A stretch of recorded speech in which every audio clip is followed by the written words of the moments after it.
Oi pessoal, eu sou Yolanda Fordeloni, jornalista e economista, e tô de volta aqui no Klabin Invest para bater um papo que vai te interessar. Quando a gente olha para os resultados de uma empresa e vai analisar eles, é importante a gente olhar o longo prazo. Só que, no caso da Klabin, são 12 anos de crescimento de EBITDA. Sim, você ouviu corretamente, 12 anos. Para entender por que isso acontece, eu vou falar aqui com o Marcos Maciel, que é gerente de relações com investidores aqui da Klabin, e com a Luísa Chaves, que é coordenadora de RI aqui da Klabin. Klabin Invest. Mais conhecimento para melhores escolhas. Luísa, Maciel, sejam bem-vindos aqui no Klabin Invest. Obrigada, Yolanda. É um prazer estar aqui hoje falando de novo com vocês. Olá, Yolanda. Olá, Luísa. Prazer estar de novo aqui no Klabin Invest para falar sobre esses resultados tão positivos ao longo dos últimos anos. Eu queria que vocês começassem trazendo um pouco do que foi 2021. Mais um ano, a Klabin ela foi capaz de entregar resultados muito sólidos em basicamente todas as linhas de negócio da companhia, o que é resultado do que a gente sempre fala por aqui, fruto, né, do modelo de negócio da companhia, que é integrado, diversificado e flexível. Então, só assim, para dar alguns exemplos, né, no segmento de celulose, nesse ano a gente direcionou mais produto para algumas regiões que tinham uma demanda mais elevada, então a gente conseguiu preços superiores por conta disso. E no negócio de sacos, a gente segue inovando, então com novos produtos, com produtos que têm maior valor agregado, e é isso que tem direcionado o resultado desse segmento para cima.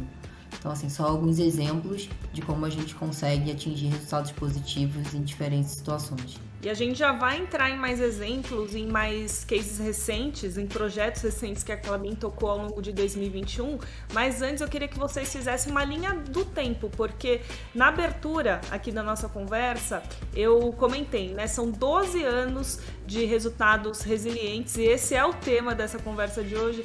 Quais foram os marcos mais importantes ao longo dessa história aí da última década? Em 2009, acho que para citar um desses marcos importantes, né, a Klabin teve a inauguração do projeto da expansão da unidade de Monte Alegre, e em 2016, acho que foi um dos maiores projetos e marcos da companhia, que fez a companhia dobrar de tamanho a inauguração da unidade Puma. No ano passado, a gente adquiriu os ativos de papelão do lado da International Paper no Brasil. E mais recentemente, né, agora no último dia de agosto, a gente teve o startup da primeira máquina, né, da máquina 27, do projeto Puma 2. Ainda é bastante recente, então nossa expectativa é que a máquina... de fato, ela tem uma consequência direta nos resultados da companhia de maneira mais relevante a partir do ano que vem. É um projeto que exige um pouco de maturação, né? Exatamente. Tem um ramp-up da máquina, então tem a nossa estimativa para produção, que é um pouco menor agora em 2021, e aí para 2022 a gente já chega nesses 87% de capacidade, e em 2023 a gente chega em 100% da capacidade, que são as 450 mil toneladas no ano, né? E essa é a primeira máquina do projeto, né? O projeto Puma 2 ele contempla 2 novas máquinas, então em 2025 a gente deve ter a capacidade de produção total das 2 máquinas do projeto Puma 2, que somam 910 mil toneladas no ano.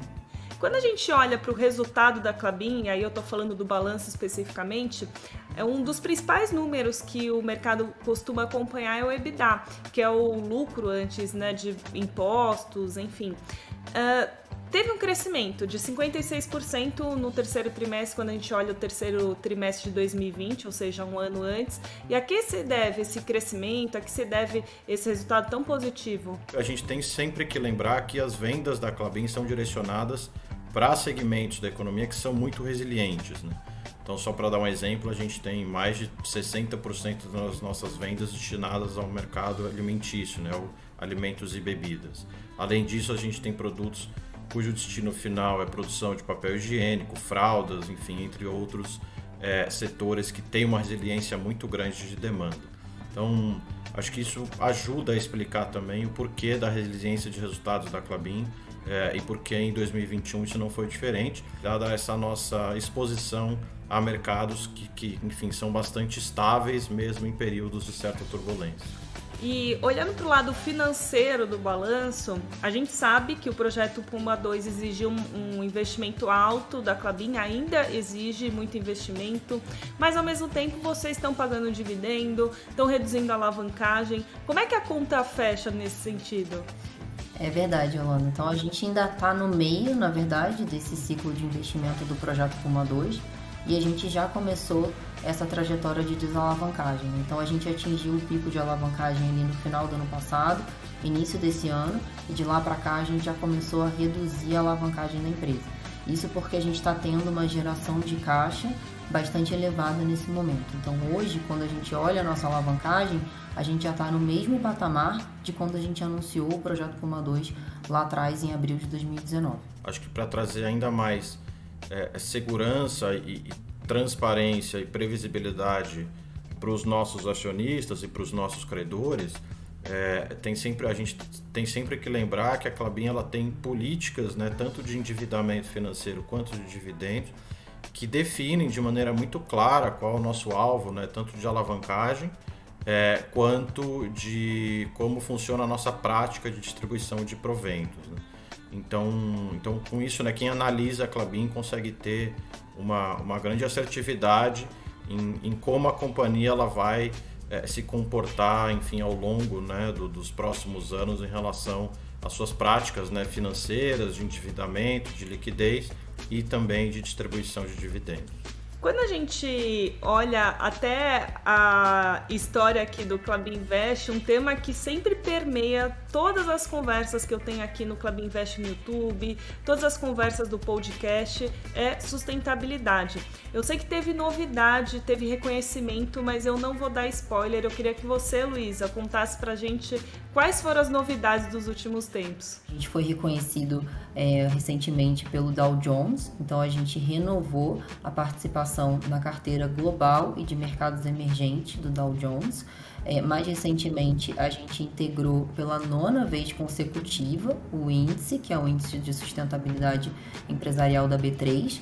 E nessa semana a gente recebeu a grata notícia de que a gente teve a nota AAA, então 3 vezes a nota A no CDP, né? Então, tanto no programa de mudanças climáticas, como água e florestas. Então, 3 reconhecimentos importantes, além de outros que a gente tem em sustentabilidade agora recentemente. Então, parabéns aí pro time de RI, para todo mundo que faz parte da companhia. E olhando daqui para frente, quais são os próximos passos, Luísa? Bom, em termos de projeto, né, acho que a gente vai seguir esse modelo de negócio que a gente comentou agora. Então, a gente vai seguir nos segmentos que são o DNA da empresa. Então, a gente tem projetos para frente na linha de papéis virgens, reciclados, Sacraft, que é o papel para sacos, na frente de embalagens, de aumentar a nossa participação no mercado de embalagens como um todo, e também em celulose, né? Principalmente ali em fluff e fibra longa. Então, acho que para frente o que a gente vai ver é a Klabin crescendo nessas rotas de crescimento que a gente já está posicionado hoje. E só para tangibilizar um pouco do que a Luísa comentou, olhando o que a companhia fez nos últimos anos, a gente tem sempre que lembrar, né? A Klabin há 10 anos ela contava com uma capacidade total de produção de pouco menos de 2 milhões de toneladas. E agora, ao final do projeto Puma 2, da instalação das 2 máquinas, a gente vai atingir aproximadamente 5 milhões de toneladas, ou seja, desse período a Klabin mais do que dobrou de tamanho, e isso com geração de caixa, com geração de valor e retorno aos acionistas da empresa. Tá? Então, nos próximos anos, a nossa expectativa é que essa trajetória de crescimento contínuo e geração de valor, ela continue, né? Então, a nossa expectativa é que não seja muito diferente do que a gente viu a Klabin nos últimos anos de crescimento com geração de valor. A gente comentou brevemente alguns números ao longo da nossa conversa, EBITDA, alguns resultados financeiros, mas todas as informações você encontra no site de RI, não é isso, Luísa? É isso aí. E a gente reformulou recentemente o site, então a gente aproveita aqui essa oportunidade para convidar todo mundo a entrar no site, navegar, pesquisar um pouco mais. E só lembrando que o site é ri.klabin.com.br. Anotou o site aí, né? ri.klabin.com.br. Lá você vai encontrar todas as novidades da empresa. E continue aqui com a gente para ficar por dentro dos investimentos sustentáveis. O Klabin Invest está aqui no YouTube e lá no Spotify. Toda semana com conteúdo novo para você. Até a próxima!